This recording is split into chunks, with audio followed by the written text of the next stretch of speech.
Bonjour et bienvenue à ce nouveau Café des Lyonnes. Bonjour Armelle, bonjour Béatrice. Bonjour Alexandra.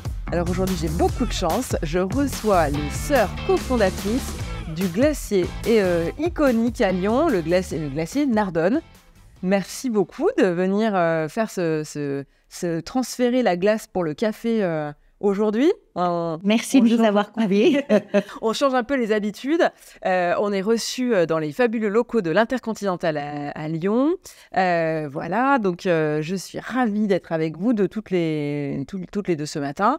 Je voulais vous recevoir parce que vous avez une vraie histoire familiale derrière les glaces Nardone que tous les Lyonnais connaissent, en tout cas tous les bons Lyonnais connaissent.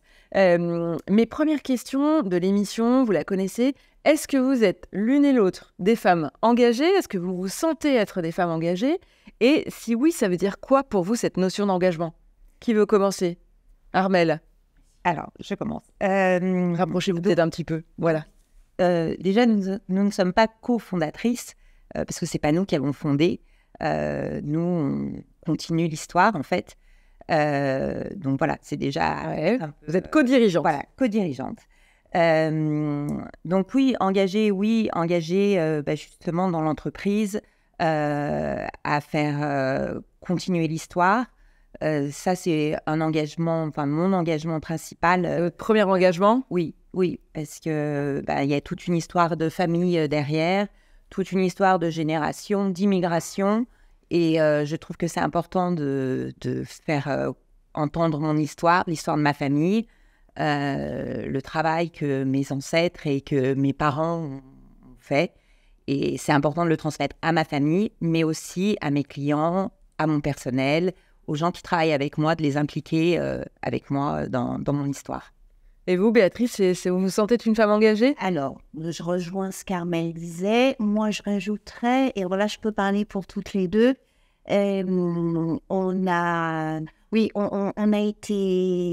fait preuve de résilience et de combativité dans des moments qui n'ont pas forcément été toujours faciles. On a pallié à beaucoup de choses et on a passé beaucoup d'obstacles. Je pense que ça, c'était notre engagement principal. Ouais. Le nôtre. J'ai parlé pour les deux.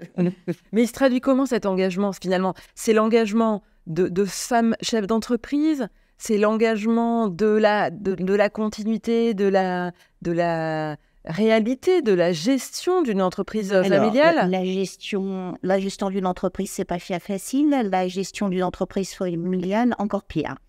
On n'est pas forcément toujours d'accord. Ouais. En tout cas, on accepte les choix de l'autre en parlant. Et on arrive à avancer comme ça, avec les idées de l'une, de l'autre, des deux. Ça nous arrive d'être d'accord. On a eu nos parents enfin notre mère. Est-ce que finalement c'est une histoire de femme? C'est vrai? Oui, je laisse Armelle le raconter. Ça n'a jamais été facile pour nous. Alors, on a été éduqués en tant que femmes actives. Donc, du coup, pour nous, ça n'a jamais été un souci d'être femme. C'était pas un sujet. Non. Et puis, ça l'est toujours pas. Par contre, vis-à-vis de certaines personnes, il a fallu qu'on montre qu'on était meilleur qu'eux. D'accord. Oui. Je pense que c'est ça ce qui a été le plus compliqué, en fait, pour nous. Déjà à comprendre que pour...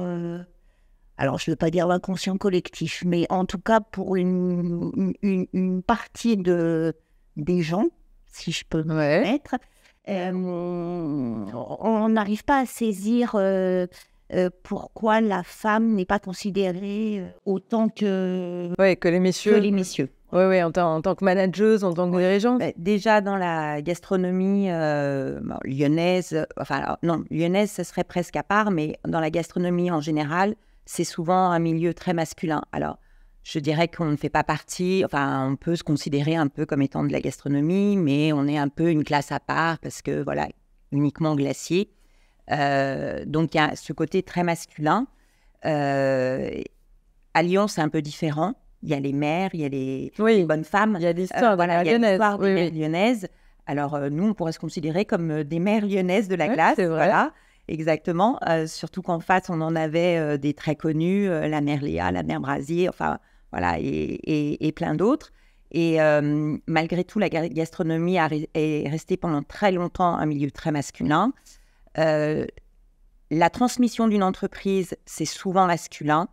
Nous, on nous demande toujours le fils Nardone.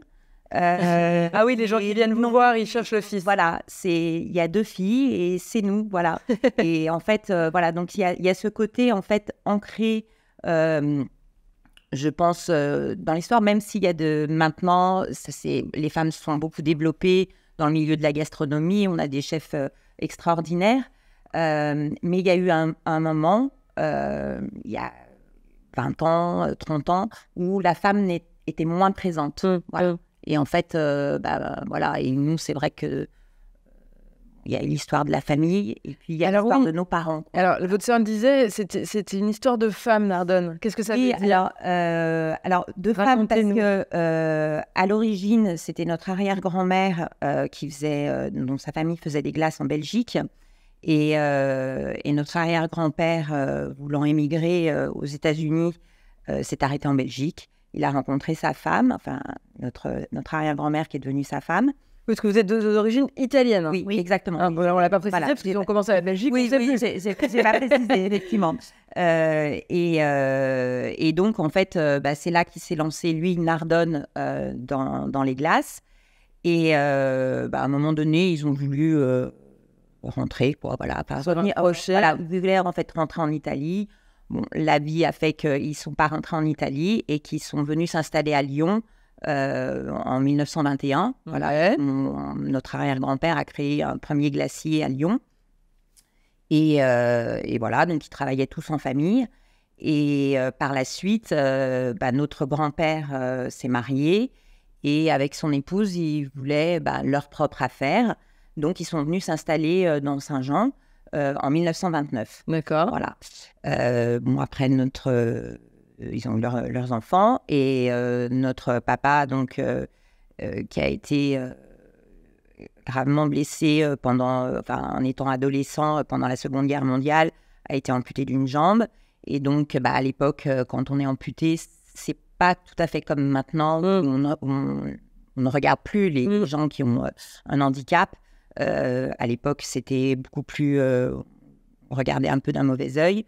Donc, bref, il n'a pas pu faire des études, ce qu'il aurait souhaité. Enfin, pas d'ailleurs. Et donc, il est rentré dans l'entreprise familiale. Et ensuite, il a rencontré notre maman, qui est une femme de tête, voilà, qui l'a toujours été en étant jeune. Enfin, voilà, elle s'est toujours battue, elle est toujours allée au front, toujours allée de l'avant. Et à eux deux, ils en ont fait ce que c'est aujourd'hui. Et notre maman a beaucoup œuvré pour ça. Et elle nous a éduqués comme ça, en fait. D'accord. Voilà, chez nous, on ne se plaignait pas. Déjà parce qu'on avait un papa qui était handicapé. C'était toujours plus que nous. Et donc, il fallait être forte. Et voilà. Et nous, on a été élevés comme ça. Et en quoi c'est une histoire de femme? C'est quoi? L'histoire de la femme, c'est notre maman. Voilà, notre grand-père. Voilà, toutes les femmes ont eu leur importance dans... Elles avaient un vrai rôle voilà. Au sein de l'entreprise et pas du tout un second rôle comme non, parce que l'avoir par elles décidaient de beaucoup de choses. Voilà, dans une famille italienne, on pense toujours que c'est l'homme qui... alors bien sûr, l'homme a son côté patriarche, tout ça, mais la femme a toujours son mot à dire. Et finalement, l'homme finit toujours par écouter la femme, enfin en tout cas nous, dans ce qu'on a vécu. Et c'est ce qui s'est passé chez nous. Nous, les femmes, ont toujours été écoutées. Voilà. Et c'était un peu toujours elles qui avaient le dernier mot, quoi. Et alors, vous avez voulu quand reprendre l'entreprise familiale? Parce que quand vous étiez petite fille, toutes les deux, vous rêviez de faire quoi plus grande? C'était quoi votre... Vous vouliez faire des glaces ou vous vouliez faire comme papa-maman? Ou finalement, vous aviez des aspirations et des rêves de petite fille? Alors moi... Oui, on a le droit, je sais pas. Et ça, c'était vraiment petit. Ah bah oui, c'est ça qui est rigolo. On se rend compte qu'il n'y a pas de princesse, on va me dire. C'est pas comme ça que ça se passe. Non, moi, c'est très simple. Moi, je voulais être prof d'anglais. D'accord. Donc, en fait, en réfléchissant à l'émission, c'est vrai que je me suis dit, transmettre, voilà, finalement, c'était déjà ce que j'aurais souhaité faire. Donc, voilà, moi, c'était être prof d'anglais, transmettre, parce que c'était quelque chose que j'aimais beaucoup, la langue. Et voilà, c'est... Et puis, en fait, les études se sont pas faites comme j'aurais souhaité. Voilà, et donc après, je suis arrivée à un âge où, en 90 de mémoire, Paul Bocuse a ouvert son école à Écully. D'accord. Et donc, moi, j'étais en transition universitaire et je me suis dit, tiens, pourquoi pas, je pourrais toujours parler l'anglais en faisant des stages à l'étranger, voilà. Et donc, j'ai fait partie de la deuxième promo de l'Institut Paul Bocuse, qui maintenant est devenu LIFE. Ok. Voilà. Et donc, j'ai fait une école hôtelière de Paul Bocuse. Et après, et à l'issue de ça, en fait, à l'issue de mes études, il s'est trouvé que voilà, mes parents avaient besoin. Voilà, ça s'est fait naturellement. Ça s'est fait naturellement, il n'y a pas eu de... Il n'y a pas eu de questionnement plus que ça. Voilà, le chemin a été naturel. Voilà. Et vous, Béatrice? Moi, je voulais être archéologue. Alors, je ne voulais pas transmettre, je voulais chercher. Chercher, donc là, c'est vraiment rien à voir. Ouais. Après, je me suis lancée dans le commerce. Et puis, je suis arrivée... naturellement, j'ai terminé au glacier. Donc, ça veut dire que vous n'aviez pas spécialement l'intention de le faire. Non. Mais en même temps, les choses, elles se sont faites naturellement. Naturellement, tranquillement. Et on a baigné dedans tout le temps parce que... Oui, c'est l'histoire de votre vie familiale. C'est-à-dire, nous, nos parents ont énormément travaillé. Donc, on ne passait pas de vacances d'été avec eux, on ne passait pas de vacances de Pâques. Enfin, voilà. Donc, nous, tout était rythmé par le glacier. Ouais. C'était... Voilà, donc nous, on passait, on les voyait, on mangeait des glaces, on les aidait s'ils avaient besoin. On a très jeunes travaillé avec eux pour les aider. Pour les aider à servir tout ça, bien sûr. D'été, un job étudiante. Donc, on est très vite rentré là-dedans et voilà, et les choses se sont faites naturellement.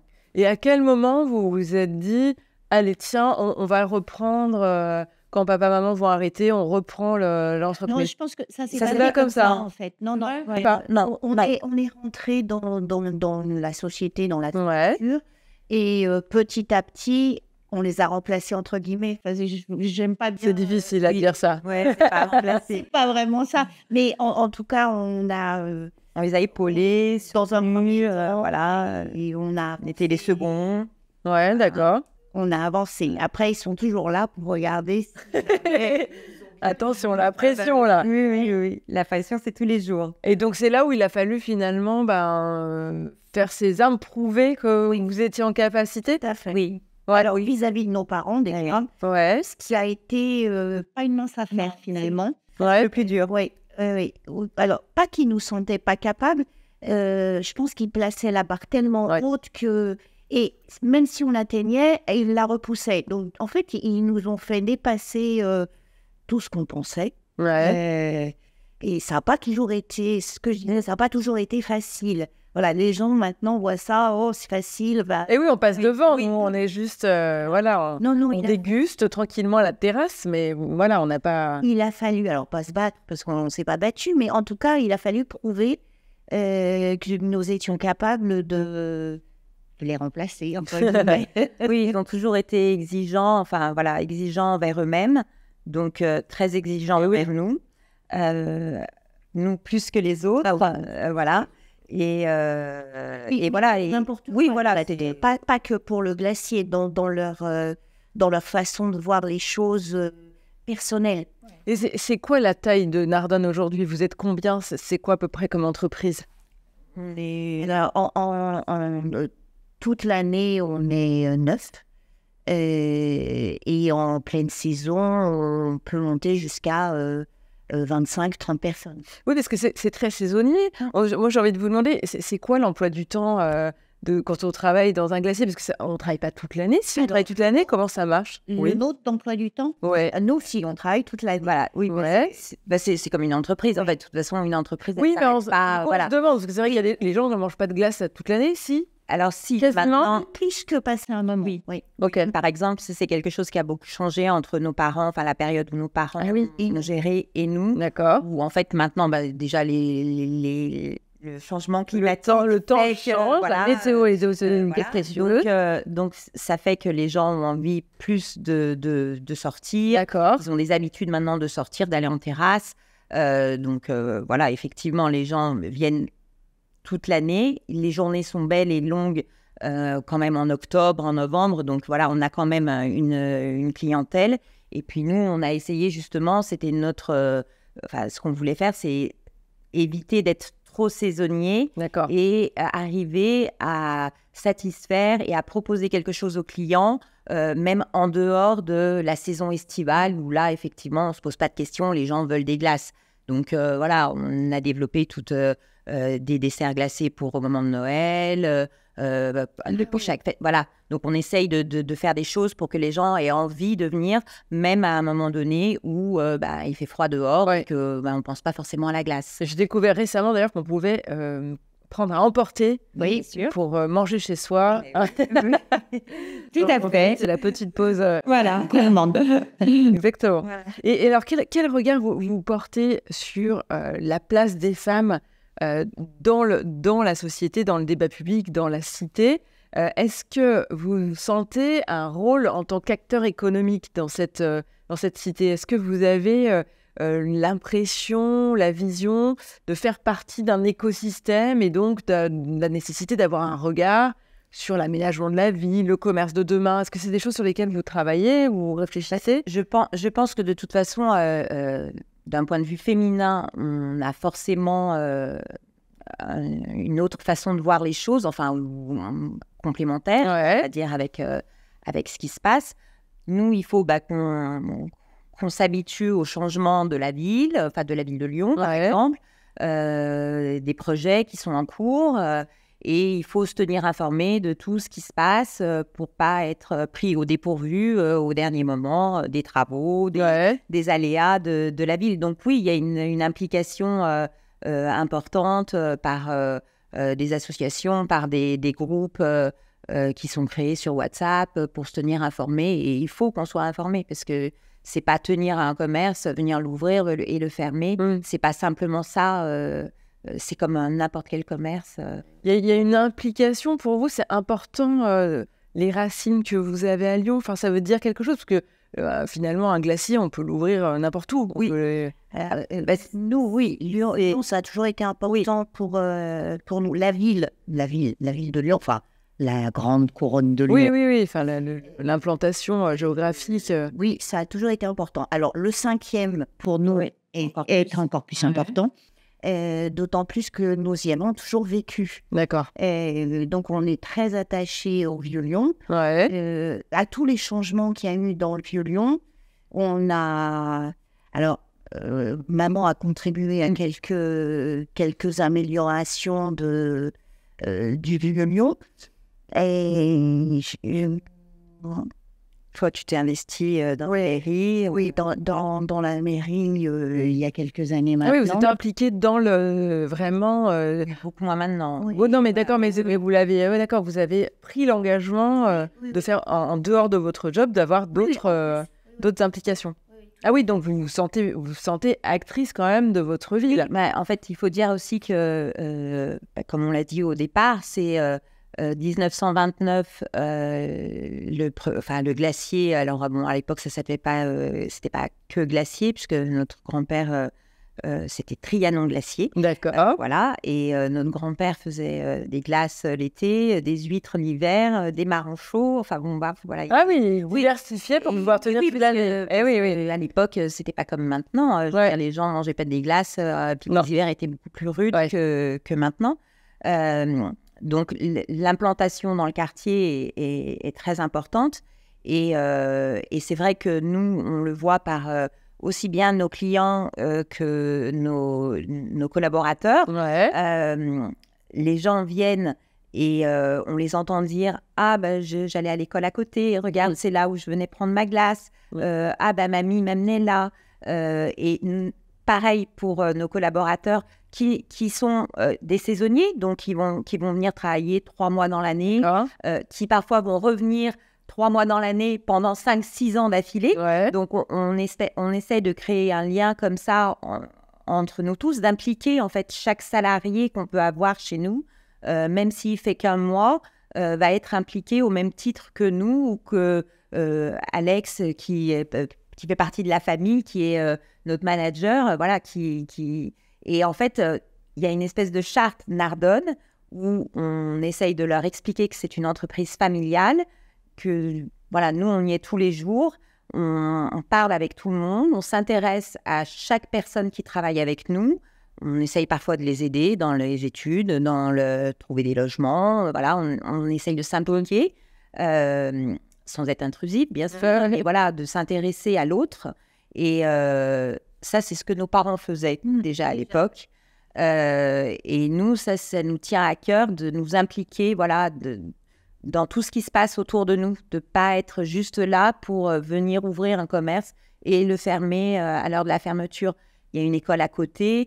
Parfois, les parents viennent nous dire est-ce que vous pouvez, mon fils peut rester là, je dois aller faire une course.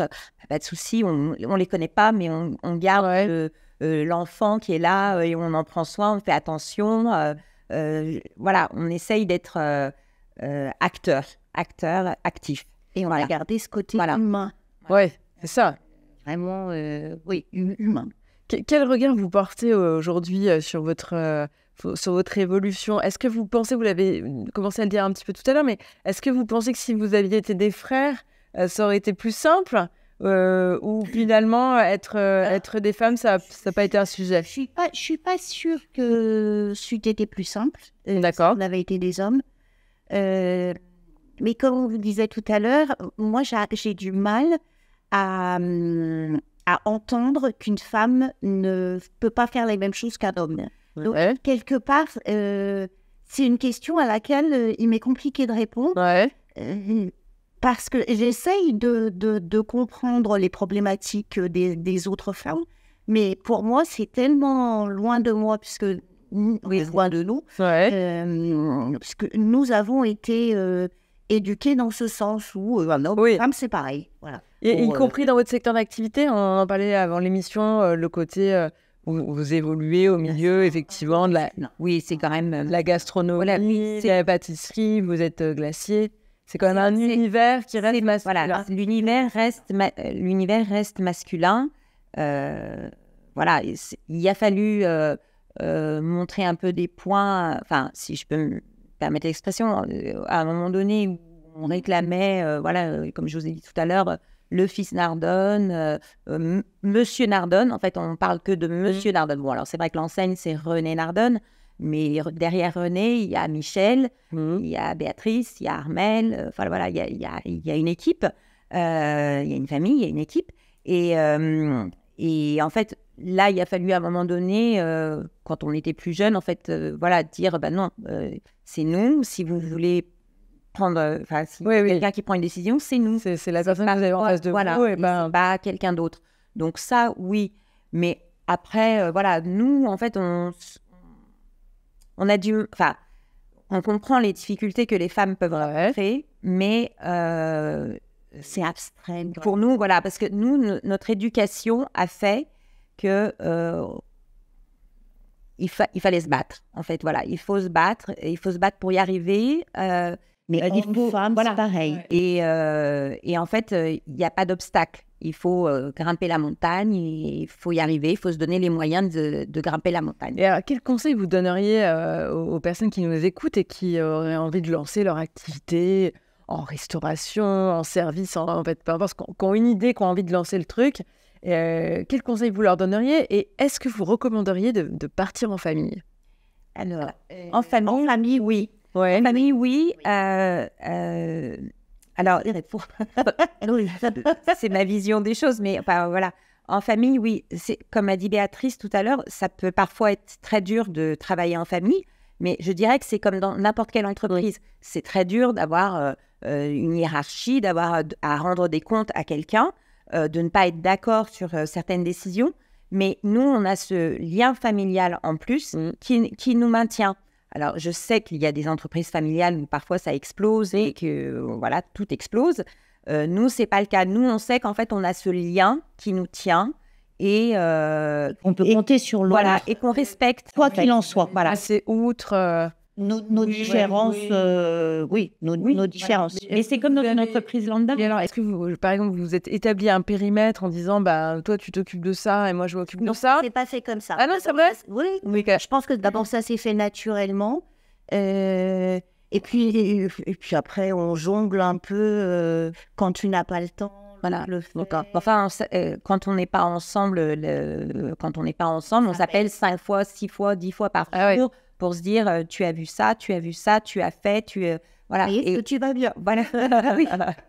Et non, on se partage. Il y a des tâches évidemment administratives qu'on se partage parce que l'une préfère faire ça, l'autre préfère faire. Mais c'est devenu naturel, quoi. Enfin, je veux dire. Et pour ceux qui veulent se lancer, vous leur diriez quoi? Est-ce qu'on peut aujourd'hui démarrer quelque chose de zéro? Est-ce qu'il faut racheter des entreprises où justement il y a un souhait de passer la main? Aller au bout de ses ambitions et de ses rêves. D'accord. Mais dans n'importe quoi, dans sa vie personnelle ou professionnelle. Ouais. Et il me semble que quand on veut, on peut. Quand on veut, on peut. Oui. Ok. Oui. Oui, ça peut être. Que ce soit n'importe quoi. Ça peut être difficile, mais voilà, il faut se donner les moyens, il faut pas se mettre de barrières. Voilà, je pense. Il faut passer tous les obstacles, et puis il y en a qui sont plus difficiles, et puis les progrès sont peut-être un peu plus lents, ou pas aussi rapides qu'on aimerait, mais il faut passer ça. Et est-ce qu'il y a des gens qui vous ont aidé? Enfin, est-ce qu'il y a des personnes qui ont marqué votre carrière professionnelle, qui à un moment donné ont été décisifs et vous ont donné le bon conseil ou vous ont aidé à passer des étapes? Les parents, ça reste dans le giron familial. Ça reste nos parents, oui, ça, quoi qu'il en soit. Et alors, si vous aviez une baguette magique, l'une et l'autre, quelles mesures vous prendriez pour que les femmes elles soient plus visibles, plus présentes dans ce débat public, dans cette cité dont on parle tant? Moi, j'ai éduqué les garçons. Ouais. On les éduque comment, les garçons? Je sais pas, j'en ai pas eu. En tout cas, ma sœur a bien réussi. Ma sœur a bien réussi avec les deux siens. Voilà, j'ai des garçons. Et c'est vrai que avant tout, je leur ai appris, parce que je pense que c'est, en tout cas, c'est ce qu'on me dit d'eux, le respect et le respect de la femme, en fait. Voilà. Et donc, une fois qu'il y a ça, il y a déjà. Ah oui, beaucoup. C'est beaucoup, et les femmes sont beaucoup plus libres, enfin, je veux dire, ou ont moins de barrières, parce que en face, on les respecte, et voilà. Je pense que le respect, c'est la clé. Oui, me semble-t-il. Vous êtes d'accord? Oui, moi, franchement, j'ai éduqué les garçons. Eh bien, Béatrice, Armelle, merci beaucoup d'être venue prendre ce café des Lyonnes ce matin avec nous. Et on dégustera une petite glace en terrasse avec bonheur. Avec plaisir. Je recommande personnellement la glace à la violette, mais ça n'engage que moi. Merci beaucoup d'avoir suivi ce café des Lyonnes. J'espère que ça vous aura plu et je vous donne rendez-vous la semaine prochaine pour un prochain café des Lyonnes. Bonne semaine. Bonne semaine.